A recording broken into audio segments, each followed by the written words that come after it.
melalui kobaran api Tuhan mengambil apinya kembali. Saudara-saudariku, khususnya keluarga Pater Doni yang datang dari dekat. Dalam bacaan pertama tadi kita dengar kisah Ayub. Dia seorang saleh dan takwa yang setia mengikuti semua perintah Tuhan dalam hidupnya. Tetapi orang saleh ini diuji dalam tanggung penderitaan yang amat mungkin. Namun semua itu tidak menggoyahkan imannya akan Tuhan. Tuhan yang memberi, Tuhan yang mengambil, terpujilah nama Tuhan. Kata-kata ini kita temukan dalam pembukaan kitab Ayub yang tadi dibaca. Tetapi sebagaimana pendahuluan sebuah buku hanya bisa ditulis menjelang akhir sebuah karya ilmiah, demikianlah kata-kata Ayub pada bab pembukaan harus dibaca sebagai puncak pergumulan imannya yang luar biasa dari tengah manut penderitaan. Pergumulan iman itu bisa dibaca sepanjang 42 bab. Pergumulan itu berpuncak dalam kepasrahan total pada Tuhan. Tuhan yang memberi, Tuhan yang mengambil, terpujilah nama Tuhan. Kisah hidup Pater Doni lakukan adalah kisah kerinduan seorang saleh yang mencari Tuhan sepanjang jalan pengabdian selama puluhan tahun sebagai imam misionaris Serikat Sabda. Dia pernah bertugas sebagai pastor paroki, sebagai dekan, sebagai pembina dan pendidik para calon muda SD, sebagai rektor biara Santa Rosa Para Putra, memperdalam teologi spiritualitas di Australia selama 2 tahun, bergabung dalam kesunyian kontemplatif dengan para rakyat terapis di Lambaga selama 5 tahun, 6 tahun mengurus di Simpati Madela, dan isi tahun-tahun terakhir hidupnya dalam doa-doanya. Semua itu adalah tahap-tahap pengembaraan yang mencari Tuhan. Dan semua itu berpuncak pada kobaran api yang melalap tempat kediaman. Ketika orang menjebol kamarnya dan menyeret keluar dalam keadaan pingsan, setengah sadar dia masih mengumandangkan Tuhan. Dalam kesunyian doa dia mencari Tuhan. Melalui kobaran api Tuhan memanggil apinya kembali. Karena Tuhan yang memberi, Tuhan yang mengambil, terpujilah nama Tuhan. Pater Doni dilahirkan tahun 1940. Ayah serta kakek neneknya berasal dari Lamahal, perkampungan umat Islam di Arab Timur. Dia satu-satunya imam Katolik dari Lamahal. Ketika dia merayakan misa perdana pada tahun 1972, banyak umat Islam yang hadir dan mereka mengurus desa.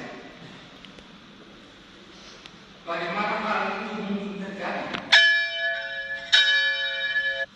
Hari Jumat yang lalu, 27 September 2024, saya tidak sempat hadir dalam misa pemakaman karena kami rapat dalam komisi khusus persiapan beatifikasi Monsignor Gabriel Manek tersebut.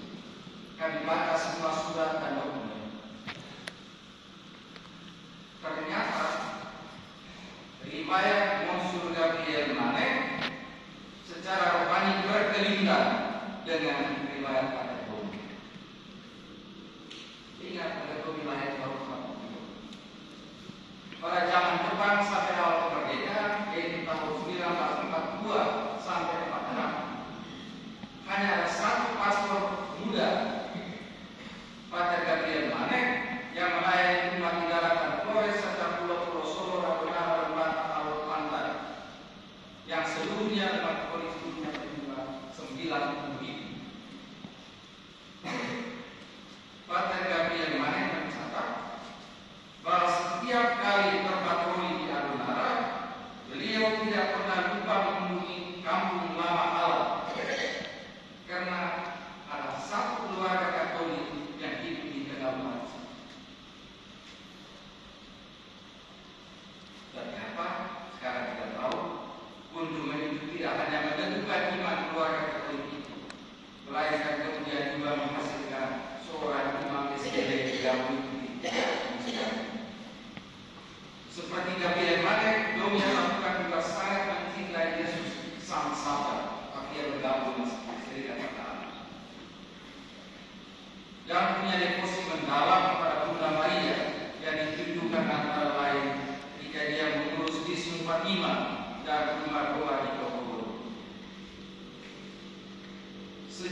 antara dimensi visioner dan dimensi kontemplan. Sebagai misionari dia ingin sekali menjadi kontemplan. Sebab bertugas sebagai pembina para calon murid dan pendidik, dia membangun satu pondok di halaman Kiara Satu Ponragus. Tempat dia mengundurkan diri dalam sunyi, dalam doa kontemplan. Tapi waktu berada di biara kontemplasi praktis lama hati, dia sering keluar melayani Tuhan berakhir pekan karena dia merasa terdesak untuk menjalankan tugas pastoral misioner. Jadi waktu saya kunjungi di dalam Nabi, beliau berkata, Pak, waktu dia SD dia mau kontemplasi, waktu dia di sini dia mau SD.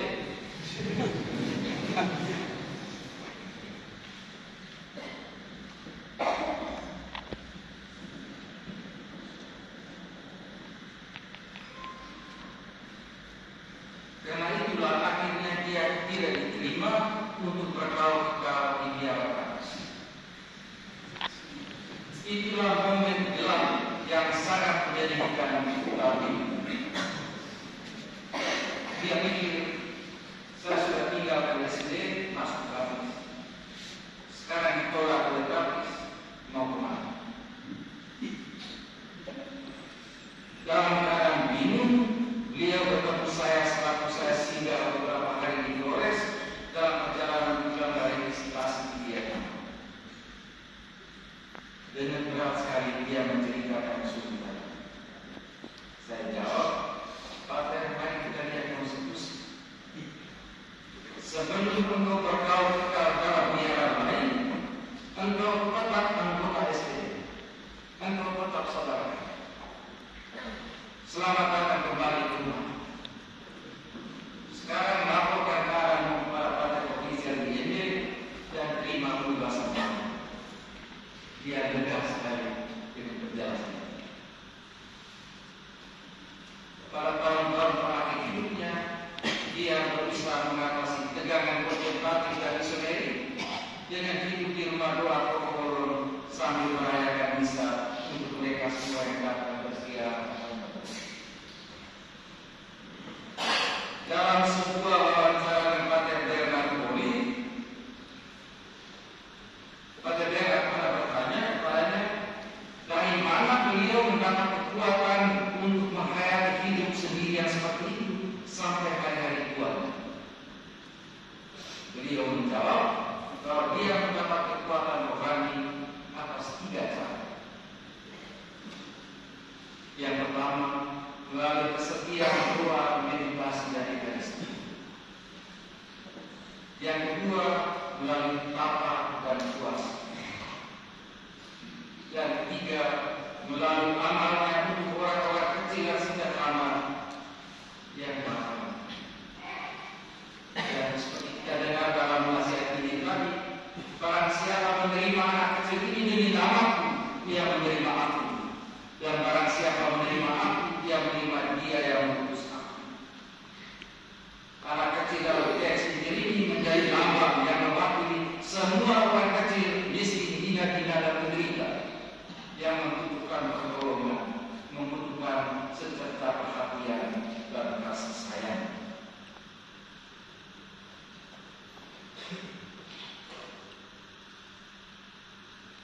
Tadi pada bagian terakhir teks Injil, Yesus mengajar kita bahwa kita tidak memonopoli keselamatan dan rahmat Tuhan. Maka Yesus bilang jangan mencegah orang. Pater Doni yang berasal dari agama Allah tahu bahwa agama Katolik dan Islam punya banyak sekali perbedaan ajaran berubah. Namun dia menghayati persaudaraan yang tulus dengan keluarga yang muslim. Dan hal itu sejalan dengan apa yang dikatakan Paus Franciscus dalam masjid di Istiqlal. Kalau kita lihat permukaan banyak sekali perbedaan, tapi kalau kita menggali di dalam, maka di lubuk hati setiap orang ada kerinduan akan Tuhan yang satu sumber hidup, pencipta langit dan bumi. Dan kalau orang sungguh menemukan Tuhan yang Maha Esa, dia akan melihat sesamanya sebagai saudara dan saudari. Dan persaudaraan itu akhirnya membawa orang kepada bela rasa dan belas kasih. Pada akhirnya kita semua diselamatkan oleh kasih Ilahi. Pater Domi dengan caranya yang unik telah membayar Tuhan ini. Tetapi pernah seorang pembaca bertanya kepadanya, Pater, kenapa kadang-kadang kamu marah dan mendekat? Dia jawab, itu kekurangan saya menyesal dan mohon. Namun hal itu berhubungan juga dengan tekanan darah saya yang tinggi dan keadaan kesehatan saya. Pater Domi terkasih, kita semua manusia lemah berkehidupan. Namun Tuhan Maha Penyayang mengampuni orang yang dengan rendah datang kepadanya. Terima kasih untuk pengabdian yang setia sebagai imam Israel kata Allah selama 52 tahun.